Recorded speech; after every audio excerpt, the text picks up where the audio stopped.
आपके सामने 3 वैल्यूज आती हैं। कॉम्पिटिटिव एग्जाम में क्या होता है मेरे प्यारे बच्चों, आपके सामने 3 वैल्यूज आती हैं और आपको ये समझना चाहिए, क्योंकि अभी आप पता क्या हो, अभी आप एकदम कोरा कागज हो। जिस तरीके से कोई भी टीचर आपका मॉडिफाई कर देगा, उसी तरीके से आप अपनी प्रिपरेशन को आगे बढ़ाओगे, उसी तरीके से आप अपनी प्रिपरेशन को आगे बढ़ाते हो। तो हम लोगों का मोटिव ये रहेगा कि आपका जो मॉडिफिकेशन हो इस तरीके से हो कि आप लोग यूपीएससी की डिमांड को एकदम से सेटिस्फाइड कर पाओ, आपको किसी भी तरह का कोई समस्या ना हो।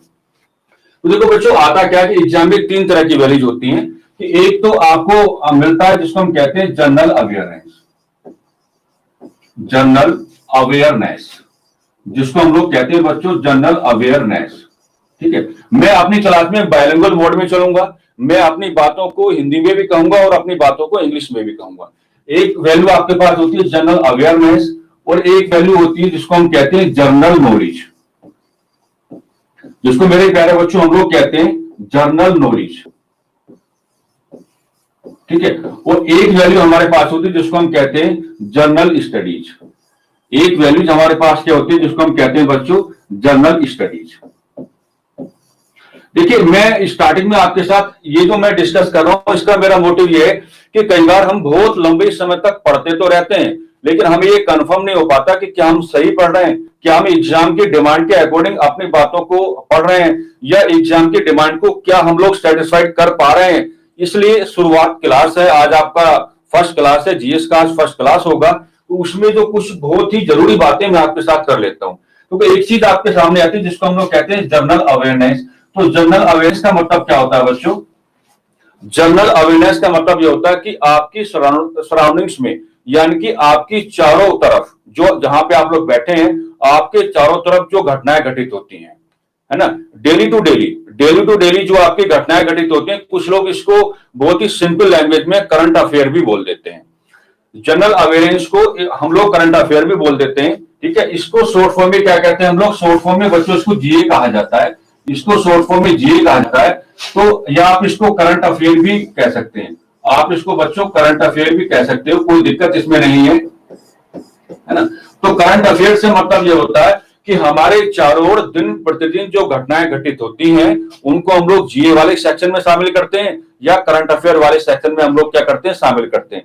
कमाल की बात एक ही है कि जब आप जीए अपने एग्जाम के पॉइंट ऑफ व्यू से पढ़ते हो तो इसके 2 एस्पेक्ट बनते हैं, इसके 2 ही एस्पेक्ट बनते हैं। एक एस्पेक्ट बच्चों इसका बनता है नेशनल, एक एस्पेक्ट इसका बनता है नेशनल। नेशनल का मतलब यह होता है कि भारत के अंदर जो दिन प्रतिदिन घटनाएं घटित हो रही हैं, जो एग्जाम में पूछी जाती हैं, तो उसको हम कहां शामिल करते हैं? नेशनल में। और एक इसका एस्पेक्ट बनता है मेरे प्यारे बच्चों इंटरनेशनल। एक इसका एस्पेक्ट क्या बनता है? इंटरनेशनल इसका एस्पेक्ट बनता है। ये दोनों बातें आपको याद रखनी है। आज के बाद कभी भी आपके माइंड में कंफ्यूजन नहीं आना चाहिए कि जीए और आपका जो जीएस है दोनों एक ही चीजें, ऐसा नहीं है, ऐसा नहीं है। आप लोग प्रॉपर क्लासिफिकेशन करके चलो। जब आप लोग प्रॉपर क्लासिफिकेशन कर लोगे और वैल्यूज को अपने माइंड में बहुत अच्छे से आप लोग इनकलकेट कर लोगे, तो मैं बहुत ईमानदारी के साथ यहां खड़ा होकर आपसे कह रहा हूं कि आपको अपनी प्रिपरेशन में, यानी कि आपको अपनी तैयारी में किसी भी प्रकार की कोई दुविधा या किसी भी प्रकार का कोई आपको दिक्कत कभी भी बिल्कुल भी नहीं आएगा, कभी भी नहीं आएगा। और मेरी अपील है आप लोगों से कि आप लोग ये जो आपके पास लिंक आया होगा इसको आप लोग अपने फ्रेंड सर्कल में एक बार शेयर कीजिएगा।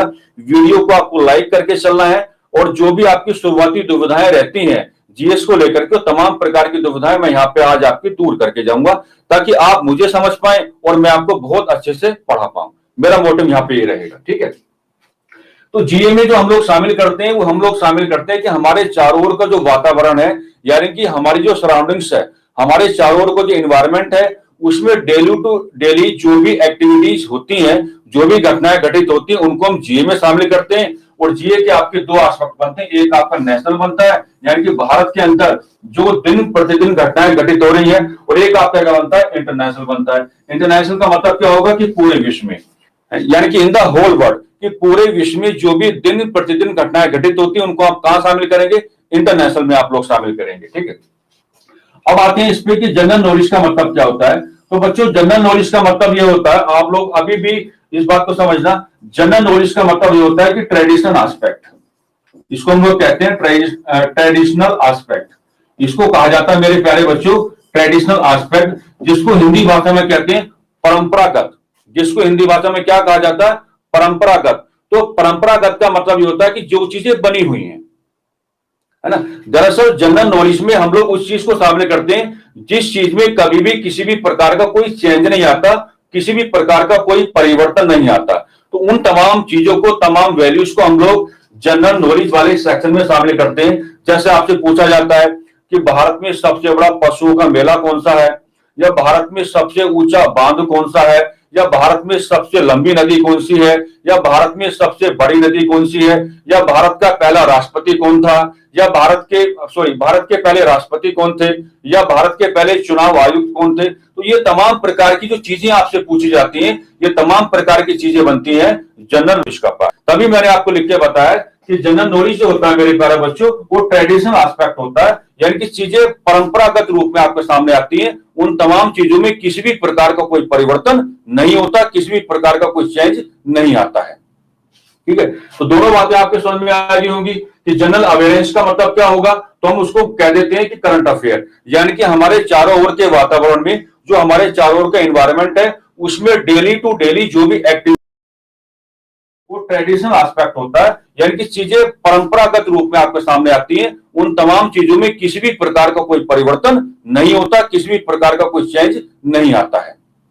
ठीक है, तो दोनों बातें आपके समझ में आ रही होंगी कि जनरल अवेयरनेस का मतलब क्या होगा, तो हम उसको कह देते हैं कि करंट अफेयर, यानी कि हमारे चारों ओर के वातावरण में, जो हमारे चारों ओर का एनवायरनमेंट है, उसमें डेली टू डेली जो भी एक्टिविटीज होती हैं, वो तमाम एक्टिविटीज को हम जीए में शामिल करते हैं या करंट अफेयर में शामिल करते हैं, जो आपके एग्जाम में पूछा जाता है।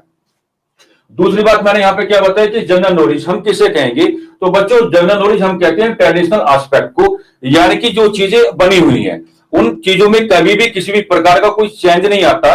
जैसे मैंने एग्जाम्पल आपको दिया था कि भारत में सबसे लंबी नदी कौन सी है, भारत में सबसे बड़ी नदी कौन सी है, भारत में सबसे ऊंचा बांध कौन सा है।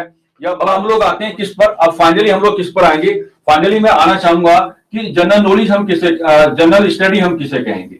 अब इसको हम पकड़ लेते हैं कि जनरल स्टडी हम किसे कहते हैं। तो इस बात को भी मैं आपका सामने एक्सप्लेन करना चाहूंगा, ताकि आपके तमाम प्रकार के जो कंफ्यूजन है हमेशा के लिए क्या हो जाए बच्चों, दूर हो जाए, है ना। तो देखो जनरल स्टडीज में क्या होता है, जनरल स्टडीज के जो आपके 4 कोर एरियाज हैं, जो आपके मेजर 4 कोर एरियाज हैं, 4 कोर एरियाज हैं, यानी कि हिंदी में आप कहेंगे कि 4 मुख्य जो आपके क्षेत्र हैं। सामान्य अध्ययन, इसको हिंदी में क्या कहते हैं बच्चों, इसको हिंदी में कहते हैं सामान्य अध्ययन। इसको हिंदी में क्या कहते हैं, सामान्य अध्ययन कहते हैं। सामान्य अध्ययन इसको हिंदी में कहा जाता है। और जनरल नॉलेज को क्या कहा जाता है, सामान्य ज्ञान कहा जाता है। और करंट अफेयर का मतलब तो आप लोग समझते हैं। तो इसके क्या होते हैं, 4 कोर एरियाज होते हैं, यानी कि 4 मेजर कोर एरियाज होते हैं, 4 मुख्य क्षेत्र इसके होते हैं। तो पहला क्षेत्र इसका क्या होता है, जिसको हम कहते हैं हिस्ट्री। हिस्ट्री को हिंदी में आप क्या कहेंगे बच्चों, हिस्ट्री को हिंदी में आप क्या कहेंगे, हिस्ट्री को हिंदी में कहा जाता है इतिहास। क्या कहा जाता है, इतिहास कहा जाता है। इसके भी 4 एरियाज होते हैं। एक आपका क्या होता है, एंशिएंट होता है, और दूसरा आपका क्या होता है, मिडाइवल होता है। एंशिएंट को हम क्या बोलते हैं, प्राचीन बोलते हैं। दूसरा आपका क्या होता है बच्चों, मिडाइवल होता है। मिडाइवल को हम लोग मध्यकालीन बोलते हैं। तीसरा आपका क्या होता है बच्चों, मॉडर्न होता है। मॉडर्न को हम लोग क्या बोलते हैं, आधुनिक बोलते हैं। और चौथा आपका क्या होता है, वर्ल्ड होता है। और वर्ल्ड को हम क्या बोलते हैं, विश्व इतिहास बोलते हैं। कमाल की बात एक ये कि जो आपका जीएस वाला सेक्शन होता है, जो आपका जनरल स्टडीज वाला सेक्शन होता है, उसमें एंशिएंट आपसे पूछा जाएगा, उसमें मिडाइवल आपसे पूछा जाएगा, उसमें मॉडर्न आपसे पूछा जाएगा, उसमें वर्ल्ड हिस्ट्री आपसे नहीं पूछा जाता है। जनरली जो आपके मोस्ट ऑफ द एग्जाम्स होते हैं, उसमें जो वर्ल्ड हिस्ट्री वाला पोर्शन है, यानी कि जो आपका विश्व इतिहास वाला पोर्शन है, ये जीएस का पार्ट नहीं बनता है। तो जीएस के जो 4 मेजर कोर एरियाज होते हैं, उनमें सबसे पहला मैं आपको क्या बता रहा हूं, इतिहास। सबसे पहला मैंने आपको क्या बताया, इतिहास मैंने आपको बताया।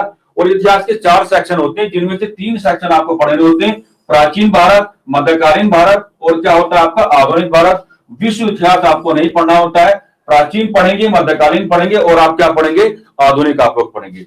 दूसरा एरिया जो इसमें हमें पकड़ना होता है जीएस में, जो आपका सेकंड एरिया इसमें जीएस में होता है, उसको भी देख लो कि सेकंड एरिया में क्या होगा। तो देखो सेकंड एरिया में क्या होगा, जिसको हम कहते हैं ज्योग्राफी।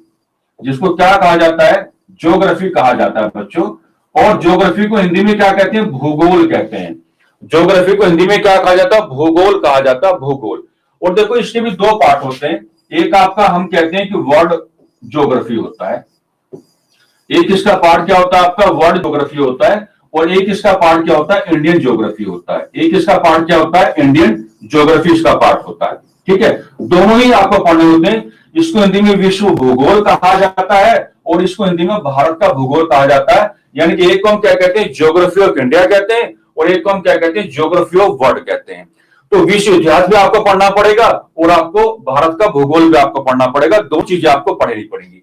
जीएस का तो तीसरा एरिया हमारा होता है, देखो बच्चों जीएस का जो हमारा तीसरा एरिया होता है उसमें हम लोग शामिल करते हैं इंडियन पॉलिटी को। उसमें हम शामिल क्या करते हैं बच्चों, तीसरा एरिया आपका क्या होगा जो मेजर है जिसको हमें पढ़ना पड़ता है वो होता है हमारा इंडियन पॉलिटी। इंडियन पॉलिटी होता है और इंडियन पॉलिटी को हिंदी में कहा जाता है भारतीय राज्य व्यवस्था। इसको हिंदी में क्या कहते हैं भारतीय राज्य व्यवस्था, इसको हिंदी में कहा जाता है। और ये जो भारतीय राज्य व्यवस्था है, ठीक है, आजकल आप देख रहे हैं कि चाहे आपका एनडीए का एग्जाम हो, चाहे आपका सीडीएस का एग्जाम हो, चाहे आपका असिस्टेंट कमांडेंट का एग्जाम हो, चाहे आपका आईएएस का एग्जाम हो, अगर हम यूपीएससी की बात करें तो यूपीएससी में जो आपका सबसे मेजर पार्ट है तो वो आपका इंडियन पॉलिटी है। आप लोग प्रीवियस क्वेश्चन एक बार उठा के देखोगे तो आप ये पाओगे कि आजकल यूपीएससी जिन एग्जाम्स को कंडक्ट करा रहा है उसमें जो मेजर क्वेश्चन पूछ रहा है जीएस वाले पार्ट से, तो वो आते हैं आपकी इंडियन पॉलिटी यानी कि भारतीय राज्य व्यवस्था से आते हैं।